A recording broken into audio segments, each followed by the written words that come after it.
भरी जवानी में अपना ही मुंह काला करना, ये अत्यंत दुख की बात थी। ये तो वो समय होता है जब हर लड़की को सुंदर दिखने की चाह होती है, पर इस दुनिया में बैठे एक से बढ़कर एक हवस के भूखे दरिंदों से बचने के लिए राजकुमारी को यही कृत्य उचित लगा। और इसके सिवा वो बेचारी सोचती भी तो क्या, उसका इस दुनिया से मन तो तभी उठ गया जब वो अपने खुद के घर में खुद के बाप से ही नहीं बच पाई। तो अब तो फिर भी वो घर से बाहर ऐसी खुली दुनिया में थी जहाँ ऐसे ऐसे भेड़िए रहते हैं जो हमेशा किसी को भी नोच कर खा जाने की फिराक में रहते हैं। इसी सोच के साथ अत्यंत भारी हृदय से वो अपने पूरे शरीर पर कालिक पोत लेती है। राजकुमारी तारा ने पूरे शरीर पर इस तरह से कालिक पोत ली कि कोई उसे देखकर ये नहीं बता सकता था कि ये उसका असली रूप है या फिर कालिक पुता हुआ। वो ऊपर से नीचे तक अब एक कुरूप स्त्री नजर आ रही थी। राजकुमारी तारा ने जब इस हुलिये के साथ पानी में अपनी परछाई देखी तो वो भी खुद को नहीं पहचान पाई। अब जब राजकुमारी को पूरी तरह ये यकीन हो गया कि उसे कोई नहीं पहचान पाएगा, अब उसे किसी से कोई खतरा नहीं है, तो वो अपनी ससुराल जाने का निश्चय करती है। राजकुमारी ने सोचा कहीं और भटकने से बेहतर तो यही है कि प्रतापगढ़ ही जाया जाए। कम से कम वहाँ अपने पति को तो रोज देख लिया करेगी। अब उनके सिवा इस दुनिया में उसका है ही कौन। हाँ, ये अच्छा विचार है। इससे मैं उनके पास भी रह लूंगी और अपने परिवार की सेवा भी कर लूंगी और किसी को कुछ पता भी नहीं चलेगा कि मैं कौन हूँ, और ना ही मुझे किसी को यह घिनौना सच बताने की जरूरत पड़ेगी। इन्हीं विचारों के साथ राजकुमारी तेजी से अपनी ससुराल यानी प्रतापगढ़ की ओर बढ़ रही थी। तभी उसे रास्ते में एक गाड़ीवान दिखाई दिया। राजकुमारी तारावती कुछ धन के बदले उसकी गाड़ी में बैठ गई। शाम होते होते राजकुमारी तारावती प्रतापगढ़ पहुंच जाती है। जब वो महल के मुख्य द्वार पर जाती है तो पहरेदार उसे रोक लेते हैं। काली कलूटी बदसूरत स्त्री को देख बोहें चढ़ाते हुए पहरेदार बोले, कौन हो तुम और अंदर कहाँ चली जा रही हो? पहरेदारों की बात सुन राजकुमारी तारा ने विनती की कि वो एक दुखियारी स्त्री है जो दर दर भटकते हुए बहुत दूर से सिर्फ राजा साहब से मिलने आई है। उसकी हालत देख उसे एक भिखारिन समझ महल के पहरे पर खड़े पहरेदार उसे धमका कर वहाँ से भगा देते हैं। राजकुमारी तारा का दिल दहाड़े मार मार कर रो रहा था। कितनी ही मुश्किल से, कितनी ही उम्मीदों के साथ वो यहाँ आई थी। राजकुमारी तारा इतनी दुखी थी कि वो किसी कुएं में कूदकर अपने प्राण त्यागने की सोच रही थी। फिर उसने सोचा बिना अपनी आखिरी कोशिश किए ऐसे तो अपने प्राण नहीं त्यागेगी। वो प्रतापगढ़ की एक सराय में रुक गई। उसने निश्चय किया कि कल सुबह फिर से अपने ससुर यानी राजा महाराज से मिलने की कोशिश करेगी। जैसे ही सुबह होती है राजकुमारी तारा फिर से राजा महाराज से मिलने का प्रयत्न करती है, पर कल शाम की ही तरह पहरेदार उसे वहाँ से भगा देते हैं। अंततः राजकुमारी ने निर्णय किया कि वो महल के बाहर ही राजा की प्रतीक्षा करेगी। महलों में राज करने वाली राजकुमारी किसी भिखारिन की तरह सुबह से लेकर शाम तक राजमहल के मुख्य द्वार पर राजा के इंतजार में बैठी रहती कि कब राजा बाहर आए और कब वो उससे अपने मन की बात कहे। इसी तरह बेचारी राजकुमारी के 3 दिन गुजर जाते हैं। वो सुबह आकर राजमहल के द्वार पर बैठती, पूरा दिन राजा की एक झलक का इंतजार करती और शाम को थक हार कर उदास मन से वापस सराय लौट जाती। पर उसने हिम्मत नहीं हारी। आज उसका चौथा दिन था जब वो बेचारी उदास मन से राजमहल के द्वार पर बैठी हुई थी। तभी राजमहल का मुख्य द्वार खुलता है और घोड़े पर सवार राजा धर्मपाल राजमहल के बाहर आते हैं। राजा को देखते ही फुर्ती के साथ राजकुमारी तारा उनके घोड़े के आगे खड़ी हो जाती है और कहती है, हे राजा महाराज, बहुत दिनों से मैं आपका इंतजार कर रही हूँ, मुझे आपसे कुछ बात करनी है। एकदम से घोड़े के सामने आई युवती को देख राजा थोड़े से असहज हो जाते हैं और कहते हैं कि कौन हो तुम? राजकुमारी तारा कुछ कहती, इससे पहले ही द्वार पर खड़े पहरेदार बोले, महाराज, ये कोई पागल लड़की है जो पिछले कुछ दिनों से आपसे मिलने की जिद कर रही है। हमने इसको बहुत बार भगाया भी, लेकिन फिर भी ये हर रोज यहाँ आ जाती है। तभी राजकुमारी तारा बोली, माफ करें महाराज, मैं कोई पागल नहीं हूँ, मैं तो एक दुखियारी स्त्री हूँ जो बड़ी उम्मीद लेकर आपसे मिलने आई हूँ। राजकुमारी की बात सुन राजा बोला, सुनो लड़की, अभी तो मैं किसी जरूरी कार्य से बाहर जा रहा हूँ, तुम कल इसी समय राजदरबार में आ जाना, कल तुम्हें अंदर आने से कोई नहीं रोकेगा। इतना कह राजा धर्मपाल वहाँ से चले जाते हैं। राजा से आश्वासन मिलने पर राजकुमारी वापस सराय चली जाती है। अगले दिन राजा के कहे अनुसार जब राजकुमारी तारा उनसे मिलने के लिए आती है तो पहरेदार बिना किसी रोक टोक के उसे अंदर जाने देते हैं। महल के अंदर आते ही राजकुमारी तारा की नजरें हर जगह राजकुमार अभिमन्यु को ढूंढ रही थी, पर वो उसे कहीं भी दिखाई नहीं देता। राजकुमारी राजसभा में चली जाती है। जब वो राजसभा में आती है तो एक काली कलूटी बदसूरत सी महिला को देख राजसभा के सभी सदस्य बड़ी अजीब नजरों से उसे घूर रहे थे। राजकुमारी तारा राजा धर्मपाल के समक्ष जा उन्हें हाथ जोड़कर प्रणाम करती है। तारा को देख राजा धर्मपाल बोले, अरे तुम तो वही लड़की हो ना जो कल महल के द्वार पर मेरे घोड़े के सामने खड़ी हो गई थी, कहो तुम मुझसे किस लिए मिलना चाहती थी? राजा की बात सुन राजकुमारी तारा बोली, महाराज, मेरा नाम चंदा है, मैं पास के ही राज्य से बड़ी उम्मीद लेकर आपके पास आई हूँ। आपके बारे में बहुत सुना था कि आप बड़े नेक और दयालु हैं। महाराज, मेरे परिवार में कोई नहीं है, एक माँ थी, वो भी मुझे छोड़कर चली गई, अब मेरा कोई नहीं है, आप मुझे कोई भी काम देकर नौकरी पर रख लीजिए। तारा की बात सुन राजा धर्मपाल ने एक बार उसे गौर से देखा और बोला, मेरे पास नौकरों की कोई कमी थोड़ी ही ना है जो मैं किसी दूसरे राज्य की बदसूरत सी दिखने वाली लड़की को अपने राजमहल में नौकरी पर रखूंगा। राजा के मुख से ये बात सुन राजकुमारी तारा बहुत निराश हो जाती है। आगे राजा बोला, अगर ये बात तुम मुझे कल द्वार पर ही बता देती तो मैं तुम्हें वहीं मना कर देता। खामखा तुमने मेरा और अपना वक्त बर्बाद किया। तब राजकुमारी अपनी आखिरी कोशिश करते हुए कहने लगी, महाराज मुझे आप कुछ भी काम दे दीजिए, बस मेरी 2 शर्तें हैं। राजकुमारी तारा आगे कुछ कहती, उससे पहले ही पूरा राज्य दरबार हंसी ठहाकों से गूंज उठा। बड़ी अजीब लड़की है, राजा इसे नौकरी तक देने को तैयार नहीं है और ये है कि राजा के सामने शर्त रख रही है। बड़ी ही मूर्ख लड़की है। राजकुमारी की शर्त वाली बात सुन राजा धर्मपाल भी आश्चर्य से भर गया और उत्सुकता के साथ बोला, अच्छा बताओ तो तुम्हारी वे कौन सी शर्त है? राजकुमारी बोली, महाराज पहली ये कि मुझे अपने काम के बदले बस 2 वक्त की रूखी सूखी रोटियां ही चाहिए, क्योंकि इससे ज्यादा की मुझे जरूरत भी नहीं है, इसलिए आप इसे मेरी पहली शर्त ही मान सकते हैं। राजा ने सोचा, बड़ी बेवकूफ लड़की है, एक तो काम के बदले सिर्फ सूखी रोटियां मांग रही है और दूसरा उसे शर्त का नाम भी दे रही है। राजा उसकी मूर्खता पर मन ही मन मुस्कुराया और बोला, अच्छा ठीक है, अपनी दूसरी शर्त बताओ। राजकुमारी तारा बोली, महाराज मेरी दूसरी शर्त ये है, अगर मुझसे कोई गलती हो जाए, कोई भूल हो जाए तो आप मुझे नौकरी से नहीं निकालेंगे, भले ही मेरी गलती के बदले मुझे कोड़े मारने की सजा दे दीजिएगा। इतना कह राजकुमारी तारा घुटनों पर बैठकर राजा के सामने गिड़गिड़ाने लगी और बोली, महाराज मुझ अनाथ पर दया कीजिए, अब आप ही मेरी आखिरी उम्मीद हो, कृपया मुझे मना मत कीजिएगा। उसको यूं गिड़गिड़ाते देख राजा धर्मपाल को उस पर दया आ जाती है। अंततः वे उसे जानवरों के बाड़े का काम दे देते हैं। राजा के पास बहुत गाय थी, जिनको खिलाने पिलाने से लेकर उनको चराने ले जाने और बाड़े की साफ सफाई तक का सारा काम राजकुमारी तारा को सौंप दिया जाता है। उसके रहने की व्यवस्था भी पशुओं के साथ बाड़े में ही कर दी जाती है। राजकुमारी तारा अत्यंत खुश थी जब एक नौकरानी चंदा यानी राजकुमारी तारा को बाड़े के पास लेकर जाती है तो राजकुमारी तारा को बाड़े से कुछ ही दूरी पर राजकुमार अभिमन्यु खड़े हुए दिखाई देते हैं। ऐसे अपने पति को बस कुछ ही कदम दूर खड़े देखकर राजकुमारी तारा का हृदय अंदर से उमड़ आता है। उसकी आंखों में खुशी के आंसू आ जाते हैं। एक साथ पता नहीं कितनी ही भावनाएं राजकुमारी के अंदर बह रही थीं। उसका दिल कर रहा था कि अभी भागकर अपने पति के पास जाए और उसके पैरों में गिर जाए और अपने साथ बीती पूरी व्यथा उनके आगे कह सुनाए और उन्हें बता दे कि वो मरी नहीं बल्कि जिंदा है। पर समय की नजाकत को देखते हुए राजकुमारी अपनी भावनाओं पर काबू पा लेती है और चुपचाप नौकर के साथ बाड़े के अंदर जाने लगती है। तभी राजकुमार अभिमन्यु के पास खड़े एक व्यक्ति ने हाथ से इशारा कर राजकुमारी तारा को अपने पास बुलाया। धड़कते दिल के साथ राजकुमारी तारा राजकुमार के पास जाती है। आज पहली बार वो अपने पति को इतनी नजदीक से देखने वाली थी। जब राजकुमारी राजकुमार अभिमन्यु के पास गई तो उनके पास खड़ा उनका सेवक राजकुमारी से बोला, तेरा नाम क्या है? राजकुमार अभिमन्यु जानना चाहते हैं। सेवक के इतना कहने पर राजकुमारी तारा राजकुमार अभिमन्यु की तरफ देखने लगी। पहली बार उसने अपने पति को इतने पास से देखा था। वो अपने सुंदर नौजवान पति को आंखों में बसा लेना चाहती थी। जब उसने गौर से राजकुमार अभिमन्यु को देखा तो वो उन्हें देखती ही रह गई। उनका सुंदर रूप और हष्ट-पुष्ट शरीर, ये वही सूरत थी जिसको देखने के लिए वो इतने वर्षों तक तरसी थी, इतने कष्ट सहे थे। राजकुमारी को ऐसे एक सांस राजकुमार को घूरते देख उनके पास खड़ा व्यक्ति बोला, ऐसे क्या देख रही है? क्या तूने कभी कोई राजकुमार नहीं देखा? अपनी नजरें नीची रख। क्या तूने कभी खुद को आईने में देखा है? तू इतनी बदसूरत है, इतनी कलमुही है, अगर तू शीशे को भी देखे तो वो भी टूट जाएगा। इतना कह वो आदमी घिनौनी हंसी हंसने लगा। राजकुमारी तारा बेचारी शर्म से पानी पानी हो गई। तभी राजकुमार अभिमन्यु पास खड़े व्यक्ति की हरकत पर क्रोधित होते हुए बोले, अगर वो क्रूप है, काली है, बद्दी है तो इसमें इस बेचारी का क्या दोष है? अरे मूर्ख आदमी, ये तो उस ऊपर वाले की बनाई रचना है। वो किसी को कैसा तो किसी को कैसा बनाता है। किसी के शक्ल सूरत का उपहास करना मतलब उस ऊपर वाले की तौहीन करना है। राजकुमार अभिमन्यु की बात सुन पास खड़े व्यक्ति का अपना सा मुंह हो जाता है। वहीं पास खड़ी राजकुमारी ने जब राजकुमार के शब्दों को सुना तो उसके दिल में राजकुमार की इज्जत कई गुना बढ़ गई। उसे फक्र हो रहा था कि वो इतनी अच्छी सोच, इतने सुंदर विचारों वाले पुरुष की जीवन संगिनी है। राजकुमारी तारा शर्माते हुए राजकुमार की तरफ देखते हुए बोली, जी मेरा नाम चंदा है। राजकुमार बोला, ठीक है चंदा, अब तुम जाओ। राजकुमारी बाड़े में आकर अपने काम में मशगूल हो गई। ऐसे ही दिन बीतने लगे। राजकुमारी की अच्छी देखरेख की वजह से गायों के दूध में भी वृद्धि होने लगी। सारी गाय अब दिखने में पहले की तुलना में अधिक सुंदर, साफ सुथरी और हष्ट पुष्ट नजर आने लगी।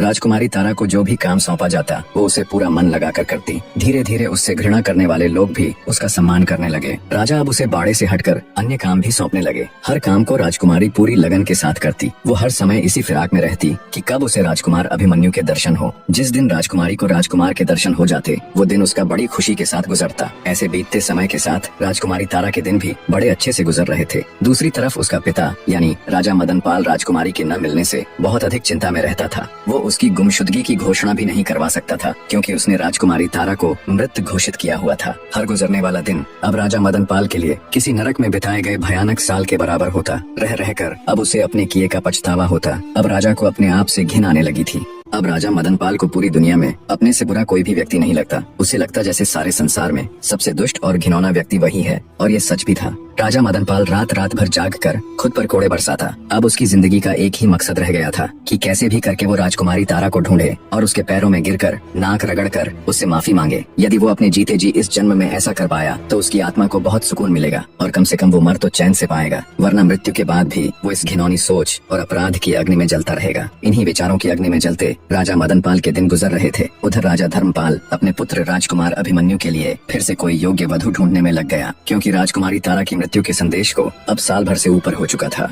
ऐसे में राजा धर्मपाल फिर से अपने पुत्र अभिमन्यु का विवाह करवाना चाहता था। राजकुमार अभिमन्यु को जब ये खबर मिली तो वो अपने पिता राजा धर्मपाल के पास जाता है और कहता है, माफ कीजिएगा पिताजी, पर हर इंसान के जीवन में शादी और प्रेम केवल एक ही बार होता है और मेरे जीवन में वो हो चुका है। भले ही मैंने राजकुमारी तारावती के साथ समय व्यतीत न किया हो, पर मेरा प्रेम तो उसी से है। मुझ में ही कोई दोष होगा तभी तो वो मुझे छोड़कर चली गई, और इस बात की क्या प्रतिभूति है कि मेरे दूसरे विवाह के पश्चात मेरी दूसरी पत्नी जिंदा रहेगी। तो हे पिताश्री, मैं अब दूसरी शादी नहीं करूंगा। पर राजा धर्मपाल के ऊपर राजकुमार की बातों का कोई फर्क नहीं पड़ा। उसने अपनी तलाश जारी रखी। जब ये बात उड़ते उड़ते राजकुमारी तारा के कानों तक पहुंची कि उसका पति उससे इतना प्रेम करता है कि वो अब दूसरा विवाह तक नहीं करना चाहता, तो वो भाव विभोर हो उठी। उसकी आंखों से अश्रु बह निकले। उसका मन कर रहा था कि वो अभी भागी भागी अभिमन्यु के पास जाए और उससे लिपट कर अपनी सारी व्यथा उसे कह सुनाए। पर किस मुंह से वो अपनी आप बीती राजकुमार अभिमन्यु के सामने बताए? किस मुंह से उसे ये कहे कि उसका पिता कितना नीच और घिनौना व्यक्ति है? ये विचार उसके मन में आते ही राजकुमारी के कदम आगे बढ़ ही नहीं पाते। वो बेचारी चुपचाप एक कोने में बैठकर बहते नेत्रों के साथ अपने भाग्य को कोसने लग जाती है। दिन बीतते गए। आखिरकार राजा धर्मपाल को राजकुमार के विवाह हेतु एक कन्या पसंद आ ही जाती है। राजकुमार अभिमन्यु को जब पता चला तो उसने बहुत मना किया, पर राजा धर्मपाल ने उसकी एक भी न सुनी और उसका विवाह पक्का कर दिया। जब ये खबर राजकुमारी तारा तक पहुंची तो उसके चेहरे पर बेबसी और क्रोध के मिश्रित भाव थे। राजकुमारी तारावती ने निश्चय किया कि चाहे कुछ भी हो जाए, चाहे उसे कुछ भी करना पड़े, वो राजकुमार अभिमन्यु का विवाह अन्य किसी दूसरी स्त्री के साथ नहीं होने देगी। एक औरत सब कुछ सहन कर सकती है, पर अपने जीते जी अपने पति का विवाह किसी दूसरी औरत के साथ ये वो कदापि नहीं देख सकती। ये उसके लिए कभी न खत्म होने वाले अंगारों के रास्ते पर चलने जैसा है। अगले दिन राजा ने चंदा को राज दरबार बुलाया और राजकुमार के विवाह से संबंधित सारा कार्य उसे सौंपते हुए कहने लगे, चंदा, जो भी काम तुम्हारी देख रेख में होता है वो एकदम सही तरीके से होता है। तो राजकुमार अभिमन्यु की शादी में जो भी छोटे मोटे काम होंगे, जैसे खाने पीने की व्यवस्था, साजो सजावट की व्यवस्था और कपड़े वगैरह, उन सब की जिम्मेदारी तुम्हारी है। राजा की बात सुन चंदा अंदर ही अंदर जल भुन गई। उसे लगा जैसे राजा उसको उसी की अर्थी जलाने की जिम्मेदारी दे रहे हो। चंदा बेचारी चुपचाप हाँ में गर्दन हिलाकर दरबार से चली जाती है। राजकुमार अभिमन्यु की शादी का मुहूर्त कुछ ही दिन बाद का निकला था। सब कुछ इतनी जल्दी करने की वजह थी राजा धर्मपाल का डर। उसे डर था कि शादी से नाखुश राजकुमार कोई बखेड़ा खड़ा न कर दे, इसलिए वो जल्द से जल्द उसका विवाह संपन्न करवाना चाहता था। दिन बीतते जा रहे थे। हर बीतते दिन को राजकुमारी तारा रो रो कर काट रही थी। उसे कुछ भी समझ नहीं आ रहा था कि वो ऐसा क्या करे जिससे राजकुमार अभिमन्यु की शादी टल जाए। दूसरी तरफ महल में शादी की तैयारियां जोरों पर थीं। अब शादी में सिर्फ 2 दिन ही शेष रह गए थे। राजकुमार की शादी थी तो राजा ने बहुत बड़े भोज का आयोजन भी किया हुआ था। आसपास के सभी गांवों से लेकर पास लगते राज्यों तक को भोज का निमंत्रण दिया हुआ था। पुराने समय में जब बड़े पैमाने पर भोज का आयोजन किया जाता तो भोजन के लिए मिट्टी के बर्तन उपयोग में लाए जाते थे। तो शादी भोज के लिए कुम्हार जब मिट्टी के बर्तनों को लेकर राजमहल आया तो उसने चंदा से पूछा, इन बर्तनों को कहाँ उतारना है? गुस्साई चंदा बोली, इन्हें बाहर ले जाकर पटक दो। चंदा की बात सुन कुम्हार असमंजस में पड़ गया। अब चूंकि राजा ने चंदा को ही देख रेख का कार्यभार सौंपा हुआ था तो वो उसके कहे को टाल न सका और उसने बाहर जाकर सभी बर्तनों को नीचे पटक दिया। फलस्वरूप सभी बर्तन नीचे गिरते ही टूट गए। इतने में तेली भी तेल के पात्र लेकर आ गया। राजकुमारी तारा ने हुक्म देकर वो सारा तेल भी मिट्टी में उड़लवा दिया। यही कृत्य उसने ग्वाले के साथ भी किया। ग्वाला जब दूध लेकर आया तो चंदा ने उसके सारे दूध को भी जमीन पर बिखरवा दिया और अंत में जहाँ खाने की सामग्री रखी हुई थी वहाँ अनेकों कीटों को छोड़ दिया, जिससे सारी भोजन सामग्री भी नष्ट हो गई। जब राजा को चंदा की इन सभी हरकतों का पता चला तो वो आग बबूला हो गया। राजा ने तुरंत उसे पकड़कर लाने का आदेश दिया। कुछ ही पलों में सिपाहियों ने उसे पकड़कर राजा के सम्मुख पेश किया। गुस्साए राजा का मन तो कर रहा था कि वो अभी धक्के मारकर तुरंत उस कलमुही चंदा को अपने राज्य से बाहर कर दे, पर राजा अपने ही वचनों में बंधा हुआ था। उसने चंदा यानी राजकुमारी तारा को ये वचन दिया था कि वो उसे नौकरी से कभी नहीं निकालेगा। तो वचनबद्ध राजा ने अपना गुस्सा शांत करने और चंदा को उसकी सजा देने के लिए सिपाहियों को आदेश दिया कि इसको 100 कोड़े मारे जाएं। कोड़े भी ऐसे कि हर कोड़े के साथ इसकी खाल उधर जाए। इसको पता तो चलना चाहिए कि इसने क्या जरूरत की है। राजा के आदेश पर राजकुमारी तारा को 100 कोड़े लगाए गए। कोड़े लगने से घायल बेचारी चंदा खून खून के आंसू रो रही थी, मारे दर्द के वो बिलबिला रही थी। कोड़े मारने की सजा पूरी होने पर सिपाही उसको उसकी झोपड़ी में छोड़ जाते हैं। वहाँ उसे उसी हालत में पड़े पड़े एक दिन और निकल जाता है। किसी ने भी राजकुमारी तारा की कोई सुध नहीं ली। एक तो कोड़ों की मार, ऊपर से राजकुमार की शादी का दुख, मानो दुनिया जहान के सारे दुख बेचारी राजकुमारी को एक साथ मिल गए हों। उसे सबसे ज्यादा दुख तो इस बात का था कि कल ही राजकुमार अभिमन्यु की शादी है। राजकुमार की शादी को टालने की उसकी हर योजना असफल हो चुकी थी। दुखी बैठी राजकुमारी तारा के मन में फिर से एक विचार आया, जिससे उसकी आंखें एक बार फिर चमक उठी। अचानक वो अपने सारे दुख दर्द भूल एक नई ऊर्जा के साथ उठ खड़ी होती है और अपने दर्द को भूल हिम्मत करके राजा की घुड़साल में जाती है और राजा के सबसे तेज भागने वाले घोड़े को ले तेजी के साथ वो उस नगर की ओर चल पड़ती है जहाँ राजकुमार अभिमन्यु का विवाह होना था। हवा से बातें करते घोड़े की बदौलत राजकुमारी तारा कुछ ही घंटों का सफर तय कर रोजीवास नगर पहुँच जाती है। रोजीवास नगर राजकुमार अभिमन्यु की ससुराल यानी उसकी होने वाली पत्नी का घर था। वहाँ पहुँचकर अपनी योजना के तहत राजकुमारी तारा घोड़े को बाहर खड़ा कर राजमहल में प्रवेश कर जाती है। राजकुमारी विलासिनी अपने कमरे में अकेली बैठी है। कल होने वाले विवाह की तैयारियों के चलते वो थोड़ी व्याकुल सी थी। तभी राजकुमारी विलासिनी को दरवाजे पर किसी की दस्तक महसूस हुई तो वे बोल पड़ी, कौन है बाहर? राजकुमारी तारावती बोली, राजकुमारी जी, मैं आपकी सेविका हूँ, आपसे कुछ जरूरी बात करनी है, बहुत जरूरी है। राजकुमारी विलासिनी थोड़ा संकोच करते हुए बोली, अच्छा अंदर आ जाओ। राजकुमारी की सहमति मिलने पर राजकुमारी तारा झुके हुए सिर के साथ अंदर आ जाती है। उसको देख राजकुमारी विलासिनी बोली, बोलो क्या बात है? तारावती बोली, माफ करे राजकुमारी जी, मैं अच्छे से जानती हूँ कि कल आप राजकुमार अभिमन्यु से विवाह करने जा रही हैं, पर आपको यह विवाह नहीं करना चाहिए। तारावती की बात सुन राजकुमारी विलासिनी चौंक जाती है और कहती है, क्या कह रही हो तुम, और तुम हो कौन? मैंने तो तुम्हें इससे पहले कभी राजमहल में नहीं देखा। तब तारावती धीरे से राजकुमारी के पास आई और बोली, राजकुमारी जी, मैं आपको सब कुछ बता दूंगी, बस आप थोड़ा धीरज रखकर मेरी पूरी बात सुन लीजिएगा एक बार। मैं चाहती थी कि शादी से पहले आपको ये सच्चाई जरूर पता होनी चाहिए। तारावती की बात सुन राजकुमारी विलासिनी के सब्र का बांध टूट जाता है। वो सख्ती से बोली, ये पहेलियां बुझाना बंद करो और साफ साफ कहो जो तुम कहना चाहती हो। तब राजकुमारी तारावती बोली, राजकुमारी जी, राजकुमार अभिमन्यु यानी आपके होने वाले पति की पहली पत्नी अभी मरी नहीं है। ये सुन राजकुमारी विलासिनी स्तब्ध हो उठ खड़ी हुई और बोली, ये क्या कह रही हो तुम? सबको तो यही बताया गया कि उनकी पत्नी मर चुकी है। तारावती बोली, नहीं राजकुमारी जी, वो जिंदा है, पर कुछ मजबूरियों के चलते उसने अपनी हकीकत को छुपा रखा है। वो अब भी अपने पति को बेइंतहा प्यार करती है। राजकुमारी विलासिनी बोली, पर वो है कौन और तुम ये सब कैसे जानती हो? तब राजकुमारी तारावती धीरे से अपनी ओढ़नी हटाती है और कहती है, मैं ही हूँ तारावती, राजकुमार अभिमन्यु की पहली पत्नी। ये सुन राजकुमारी विलासिनी स्तब्ध सी खड़ी रह जाती है। फिर बोली, क्या है ये सब? मुझे अभी कुछ समझ नहीं आ रहा। तब राजकुमारी तारावती शुरू से लेकर आखिर तक अपनी पूरी आप बीती राजकुमारी विलासिनी के आगे कह सुनाती है कि कैसे उसके धूर्त पिता के कारण उसे आधी रात को राजमहल छोड़ना पड़ा और क्यों उसने अपने सुंदर रूप को बिगाड़कर खुद को एक कुरूप स्त्री बना लिया और कैसे वो राजकुमार अभिमन्यु के महल में एक नौकरानी की तरह रह रही है। इतना कह राजकुमारी तारा अपनी ओढ़नी के पल्लू से अपने चेहरे की कालिक हटाती है। ये देख और पूरी बात जान राजकुमारी विलासिनी स्तब्ध रह जाती है। आगे राजकुमारी तारा बोली, माफ करना बहन, पर अब भी राजकुमार अभिमन्यु मुझसे बहुत प्यार करते हैं। उनकी नजरों में ये जानते हुए भी कि मैं इस दुनिया में नहीं हूँ, वो तो शादी के लिए बिल्कुल भी तैयार नहीं थे, पर अपने पिता के कारण मजबूरी में वो ये सब कर रहे हैं। राजकुमारी तारा की पूरी बात सुन राजकुमारी विलासिनी हैरानी के साथ साथ बहुत भावुक भी हो जाती है और कहती है, तो फिर तुम ये सब राजकुमार को बता क्यों नहीं देती? कब तक अपने मुंह पर ऐसे कालिक पोते अपनी सच्चाई को छुपाती फिरोगी? आगे राजकुमारी विलासिनी तारावती से कहती है, ये सब जानने के बाद मैं तो राजकुमार अभिमन्यु से विवाह के लिए मना कर दूंगी, पर जब राजकुमार अभिमन्यु के पिता कहीं और उनकी शादी तय कर देंगे तो क्या तब भी तुम वहाँ जाकर उसकी होने वाली पत्नी को अपनी ये दास्तां सुनाती फिरोगी? और ऐसा कब तक करती रहोगी तुम? राजकुमारी विलासिनी की बात सुन तारावती बोली, नहीं राजकुमारी जी, ऐसा नहीं है। मैं बहुत जल्द अनुकूल समय देखकर अपनी सच्चाई राजकुमार अभिमन्यु को बता दूंगी। पर हे राजकुमारी साहिबा, तब तक मेरी आपसे एक गुजारिश है कि आप ये राज किसी को भी नहीं बताएंगी, क्योंकि मैं नहीं चाहती कि मेरी हकीकत, मेरी सच्चाई का पता राजकुमार अभिमन्यु को किसी और से चले। आखिर राजकुमारी विलासिनी भी थी तो एक औरत ही। वो राजकुमारी तारावती का दुख समझकर उसे विश्वास दिलाती है कि वो उसकी सच्चाई किसी के आगे बयान नहीं करेगी और कोई अन्य कारण देकर राजकुमार से विवाह के लिए मना कर देगी। राजकुमारी विलासिनी की बात सुन राजकुमारी तारा को बहुत सुकून मिला। वो हाथ जोड़कर राजकुमारी का शुक्रिया अदा कर खुशी खुशी उससे विदाई ले वापस प्रतापगढ़ की ओर रवाना हो जाती है। राजकुमारी तारा जल्दी से जल्दी प्रतापगढ़ पहुंचना चाहती थी। वो नहीं चाहती थी कि उसके बाहर जाने की खबर किसी को भी पता चले। राजकुमारी तारावती के जाने के बाद राजकुमारी विलासिनी अपने माँ बाप के पास जाती है। देखा तो वो दोनों बहुत खुश थे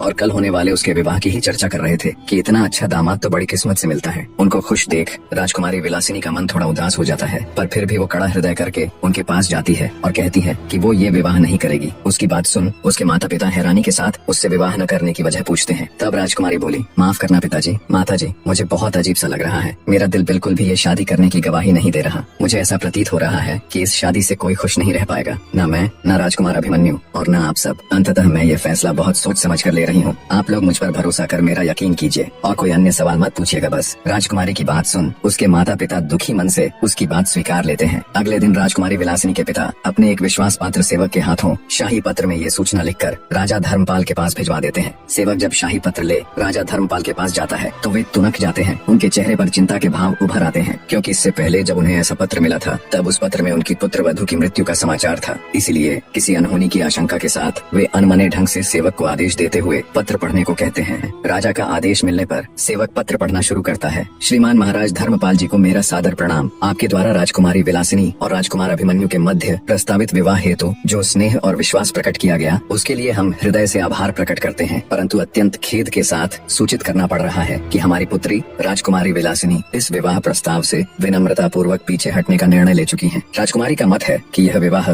दोनों राज्यों के सम्मान और भविष्य की शांति के लिए यदि न हो तो अधिक उचित रहेगा। उनके मन में इस संबंध को लेकर एक ऐसा आंतरिक द्वंद्व उत्पन्न हुआ है जिसे उन्होंने पूरी शिष्टता व आत्मगौरव के साथ हमारे समक्ष रखा। हम यह स्पष्ट करना चाहेंगे कि यह निर्णय किसी बाहरी दबाव, असम्मान या अपमान के कारण नहीं लिया गया है, बल्कि यह हमारी पुत्री की अंतरात्मा की आवाज है जिसे हम नकार नहीं सकते। हमें पूर्ण विश्वास है कि आप हमारे इस निर्णय को सम्मान देंगे और दोनों राज्यों के मध्य सौहार्द एवं मैत्रीपूर्ण संबंध पूर्ववत प्रगाढ़ बने रहेंगे। आपका सदा शुभ चिंतक महाराज रत्नवर्धन सिंह। ये खबर सुनते ही राजा धर्मपाल के पैरों नीचे से जमीन खिसक जाती है। विवाह की सारी तैयारियां हो चुकी थीं, पर अब अचानक ये मनहूस खबर। ये दूसरी बार था जब उनके बेटे के विवाह में अड़चन आई थी। राजा धर्मपाल अपने सिर को पकड़कर गहरी चिंता में चले जाते हैं। दूसरी बार घटी इस दुखद घटना के कारण राजा धर्मपाल दुखी हृदय से ये सोच ही रहे थे कि पता नहीं उनके पुत्र के साथ ही बार बार ये सब क्यों हो रहा है। इतने में दरबार में ही मौजूद राजकुमार अभिमन्यु उठकर उनके पास आते हैं और गुस्से से कहते हैं, देख लिया पिताजी, हम तो आपको पहले ही मना कर रहे थे और कह रहे थे कि अगर हमारे भाग्य में विवाह सुख होता तो हमारी पहली पत्नी मरती ही नहीं, पर आप किसी की सुने तब ना। अब बस बहुत हुआ ये सब। अब अगर फिर से आपने मेरा विवाह करने की कोशिश की तो आप मेरा मरा मुंह देखेंगे। इतनी बात कहकर गुस्से और दुख के मिश्रित भावों के साथ राजकुमार अभिमन्यु पैर पटकते हुए दरबार से चले जाते हैं। इधर राजकुमारी तारा भी प्रतापगढ़ पहुंच जाती है और महल के पिछले दरवाजे से चुपचाप बिना किसी को कानों कान खबर लगे घोड़े को घुड़साल में ज्यों का त्यों बांधकर वापस अपने स्थान पर आ जाती है। जब उसे रोजीवास नगर से आए शाही पत्र की बात पता चली और मालूम हुआ कि राजकुमार अभिमन्यु का विवाह टूट गया है तो वो मन ही मन बहुत प्रसन्न हुई।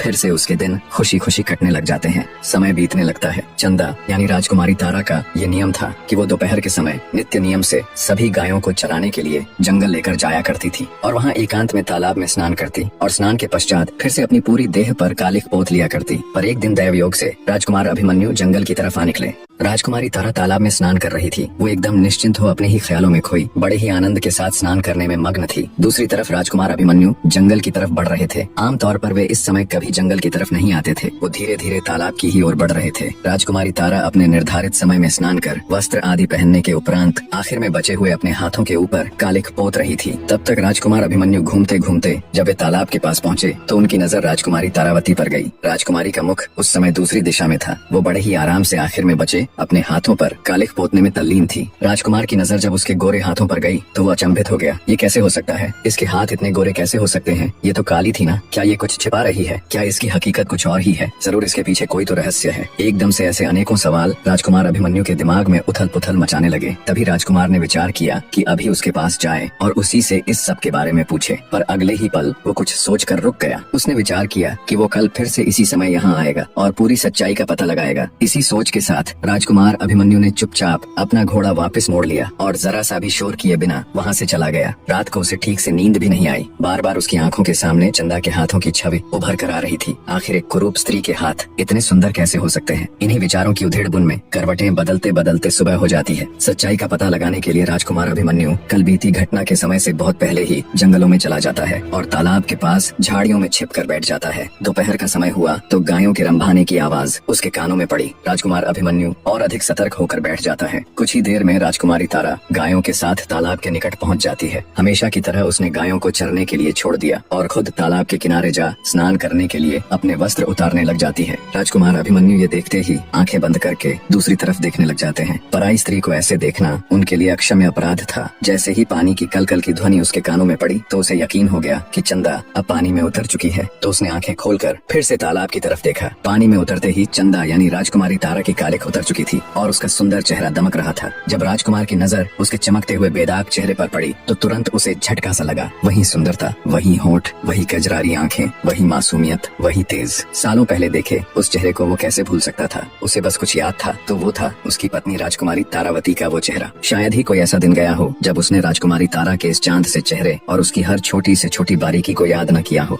राजकुमारी आनंदित हो स्नान कर रही थी और राजकुमार फटी आंखों से बस उसे देखे जा रहा था। उसकी बुद्धि ने काम करना बंद कर दिया था। उसे यकीन ही नहीं हो रहा था कि उसके सामने घटित हो रहा ये दृश्य सच है या कोई सपना। क्या सच में उसके सामने उसकी पत्नी राजकुमारी तारा है या कोई और? एक साथ इतना सब कुछ वो सहन नहीं कर पाया और वहीं गश खाकर गिर पड़ा। जब राजकुमार की मूर्छा टूटी और उसे होश आया तो देखा वहाँ कोई नहीं था। चंदा वहाँ से जा चुकी थी और दिन भी ढल चुका था। विचारों के सागर में मंथन करते हुए राजकुमार अभिमन्यु वापस महल में आ गया। बिना खाना खाए, बिना जलपान किए वो सीधे अपने कमरे में चला गया और फिर से वही सब सोचने लगा। क्या मैंने आज जो कुछ देखा वही सत्य है? क्या मेरा दिल जो कह रहा है वही सत्य है? लेकिन कैसे? ऐसा कैसे हो सकता है? तारा तो बहुत साल पहले मर चुकी है और कहाँ महल में काम करने वाली कुरूप चंदा? आखिर क्यों मेरा दिल उसकी तरफ खींचा चला जा रहा है? इसमें कुछ तो रहस्य है। मैं इस रहस्य को खोल कर रहूंगा। अगले दिन फिर से राजकुमार चंदा के आने से पहले ही जंगल में जाकर उसी जगह पर झाड़ियों की आड़ लेकर बैठ गया। रोज की तरह आज भी चंदा आई और स्नान करने तालाब में उतर गई। कल की भांति तालाब में उतर जाने के बाद फिर से राजकुमार ने उसे देखा। अब राजकुमार को ये पक्का हो चुका था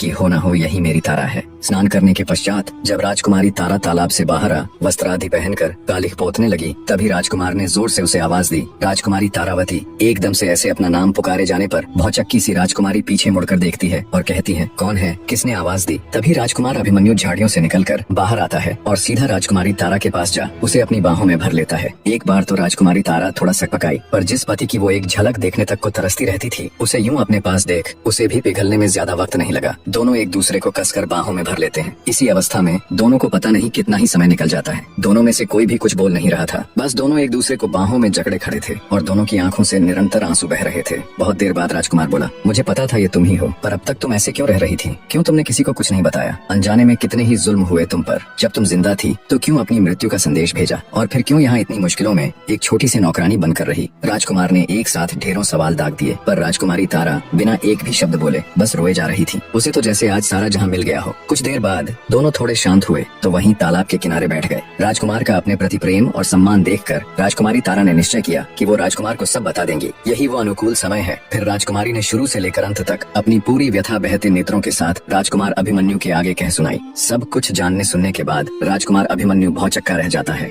नाजुक सी राजकुमारी कितना कुछ झेल गई। राजकुमारी तारा के रूप में मिली जीवन संगिनी पर उसे गर्व हो रहा था, जिसने अपनी इज्जत बचाने के लिए अपने घर बार तक को छोड़ दिया, नौकरानियों की तरह रही और क्या कुछ नहीं सहा। राजकुमार अभिमन्यु बोला, सुनो प्रिय, जो हुआ मैं उसको बदल तो नहीं सकता, पर आज मैं तुमसे एक वादा करता हूँ कि मैं अब कभी भी कोई भी दुख दर्द, कोई भी मुश्किल तुम्हारे जीवन में नहीं आने दूंगा। तुम्हें हर वो खुशी दूंगा जिसकी तुम हकदार हो। मुझे गर्व है तुम्हारे जैसी जीवन संगिनी मिलने पर। और तुम किस बात के लिए शर्मिंदा हो रही हो? अरे तुमने तो वो किया और सहा है जो शायद दूसरी कोई भी औरत न सह पाती और न कर पाती। राजकुमार अभिमन्यु राजकुमारी तारा को अपने साथ ले राजमहल चला जाता है। जब सबको पूरी बात की खबर लगी तो जिस किसी ने भी राजकुमारी के साथ दुर्व्यवहार किया था उन सब ने उससे माफी मांगी, जिनमें उसे महल के द्वार पर रोकने वाले पहरेदार से लेकर हर वो शख्स था जिसने उसके कुरूप होने पर उसे ताने मारे थे, उसका मजाक उड़ाया था। अंत में राजा धर्मपाल ने भी अपनी पुत्रवधू से माफी मांगी और बोले, मुझे माफ कर देना बेटी, अनजाने में ही सही, पर मुझसे बहुत बड़ी भूल हुई। मैंने बहुत जुल्म किया है तुम पर, तुम्हारे ऊपर कोड़े तक बरसवाए। अपने सामने यूं अपने पिता ससुर को हाथ जोड़ माफी मांगता देख राजकुमारी बोली, नहीं पिताजी, इसमें आपकी कोई गलती नहीं। मैं भी आपके स्थान पर होती तो शायद अपने पुत्र के विवाह को खराब करने की कोशिश करने वाले को यही सजा देती। राजा धर्मपाल तुरंत अपने सेनापति को हुक्म देता है कि अपनी फौज को तैयार करो, हम कल ही विलासनगर के ऊपर आक्रमण करेंगे। उस दुष्ट राजा मदनपाल की ये मजाल, कोई इतना नीच कैसे हो सकता है? तब राजकुमारी तारा बोली, नहीं पिता महाराज, आपके ऐसा करने से पहले मैं खुद एक बार राजकुमार अभिमन्यु के साथ जाकर उनसे मिलना चाहती हूँ। राजा धर्मपाल न चाहते हुए भी उन्हें वहाँ जाने की आज्ञा दे देता है। जब राजकुमारी तारा अपने पति राजकुमार अभिमन्यु के साथ विलासनगर गई तो एक नौकर ने उसे बताया कि उसका पिता अपने जीवन के आखिरी दिन जी रहा है। उसके जाने के बाद पता नहीं उसे किस दुख ने घेर लिया, न वो किसी से बात करता है न कुछ बोलता है, हमेशा बहुत दुखी और खोया खोया सा रहता है। ये जानने के बाद जब राजकुमारी अपने पिता के पास गई तो राजकुमारी को देख मृत्यु के निकट उसका पिता उसके पैरों में गिरकर रोते हुए उससे माफी मांगता है और कहता है, बेटी मुझे माफ कर देना, मैं इस दुनिया का सबसे बुरा पिता हूँ। तुम्हारे जाने के बाद हर दिन मैं तिल तिल कर खुद को कोसते हुए मरा हूँ। शायद ये प्राण तुमसे माफी मांगने के लिए ही अटके हुए थे। इतना कहते ही राजा मदनपाल के प्राण पखेरु उड़ जाते हैं। नम आंखों से राजकुमारी तारा विधिवत उनका अंतिम संस्कार कर राजकुमार के साथ वापस अपनी ससुराल लौट आती है। वापस आने के बाद बाद वो दोनों एक बार फिर से शादी कर लेते हैं और खुशी खुशी एक दूसरे के साथ अपना जीवन व्यतीत करते हैं। फिर कभी राजकुमारी तारावती के जीवन में कोई और दुख नहीं आया। निष्कर्ष, यह कहानी हमें जिंदगी के उस गहरे सत्य से रूबरू कराती है जिसे हम अक्सर भूल जाते हैं कि असली सुंदरता और शक्ति हमारे भीतर होती है, न कि हमारे बाहरी रूप में। राजकुमारी तारा की पीड़ा और उसका आत्मसम्मान ये बताता है कि जीवन की असली परीक्षा तब होती है जब हम टूटते हुए संसार में भी अपने अंदर की आत्मा की शुद्धता और अपराजेयता को कायम रख पाते हैं। हमारे कर्म और हमारी समझ ही हमें बांधते हैं या आजाद करते हैं। तारा ने हर जुल्म सहते हुए भी अपने दिल की पवित्रता नहीं खोई, यही उसकी सबसे बड़ी विजय थी। राजकुमार अभिमन्यु का प्रेम और उसकी ममता दिखाती है कि जब इंसान सच्चे दिल से देखता है तो वह बाहरी आवरण को पार कर अंदर की आत्मा को पहचानता है। यही सच्चा प्रेम है जो दुखों में भी साथ देता है, माया और दिखावे से परे। दुष्ट राजा मदन पाल की मृत्यु यह भी दर्शाती है कि अधर्म की सत्ता अस्थायी है, अंत में न्याय और सत्य का ही राजा होता है। ये कहानी हमें सिखाती है कि सच्चाई और प्रेम की ताकत से बड़ा कोई धर्म नहीं। हर अंधेरे के बाद उजाला आता है, आशा कभी खत्म नहीं होती। दुख और कष्ट हमें उस राह पर ले जाते हैं जहाँ हम अपनी आत्मा को पहचानते हैं। अंततः माफी और प्रेम ही हमारे दिलों को शांति देते हैं। जैसे तारा ने अपने अस्तित्व और आत्मसम्मान के लिए लड़ा, वैसे ही हमें भी अपनी जिंदगी में हर कठिनाई में अपनी आत्मा की आवाज सुननी चाहिए जो हमें सच्चाई की ओर ले जाती है। कहानी में अंत तक जुड़े रहने के लिए एक बार फिर आप सबका तहे दिल से धन्यवाद मेरे प्रिय दर्शकों।